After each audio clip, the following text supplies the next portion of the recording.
Envy and worry. Envy is a prolific source of worry. Once allow this demon of unrest to fasten itself in one's vitals, and worry claims every waking hour.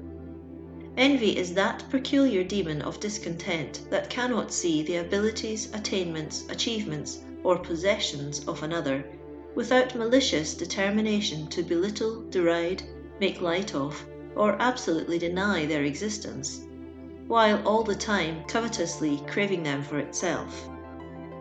Andrew Tooke pictures envy as a vile female. Quote, "A deadly paleness in her cheek was seen, her meagre skeleton scarce cased with skin, her looks awry, an everlasting scowl sits on her brow, her teeth deformed and foul, her breast had gall more than her breast could hold, beneath her tongue coats of poison rolled.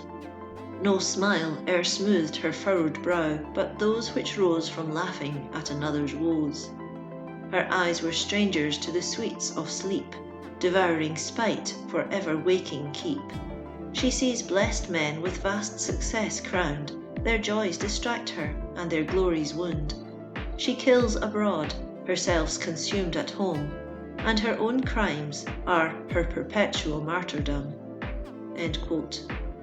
Ever watching with bloodshot eyes the good things of others, she hates them for their possessions, longs to possess them herself, lets her covetousness gnaw hourly at her very vitals, and yet in conversation with others slays with slander, vile innuendo, and falsehood the reputation of those whose virtues she covets.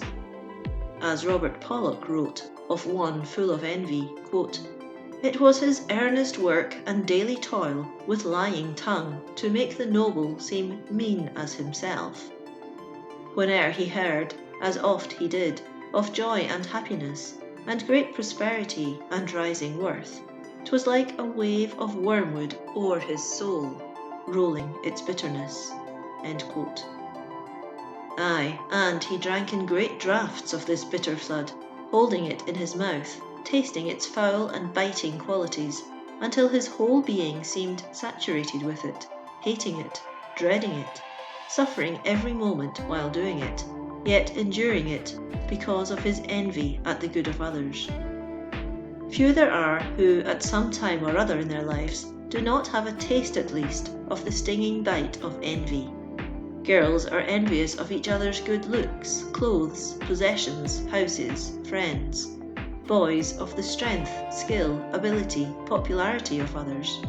Women of other women, men of other men, just as when they were boys and girls. One of the strongest words the great Socrates ever wrote was against envy.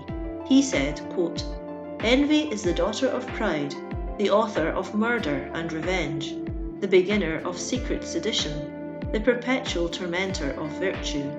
Envy is the filthy slime of the soul, a venom, a poison, a quicksilver, which consumeth the flesh, and drieth up the marrow of the bones."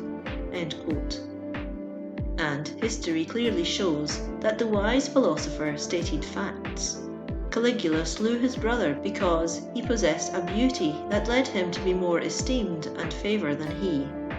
Dionysius, the tyrant, was vindictive and cruel to Philoxenius, the musician, because he could sing, and with Plato, the philosopher, because he could dispute better than himself. Even the great Cambyses slew his brother Smerdis, because he was a stronger and better bowman than himself or any of his party. It was envy that led the courtiers of Spain to crave and seek the destruction of Columbus, and envy that set a score of enemies at the heels of Cortes, the conqueror of Peru. It is a fearful and vindictive devil, is this devil of envy, and he who yields to it, who once allows it admittance to the citadel of his heart, will soon learn that every subsequent waking and even sleeping moment is one of worry and distress. End of chapter 15.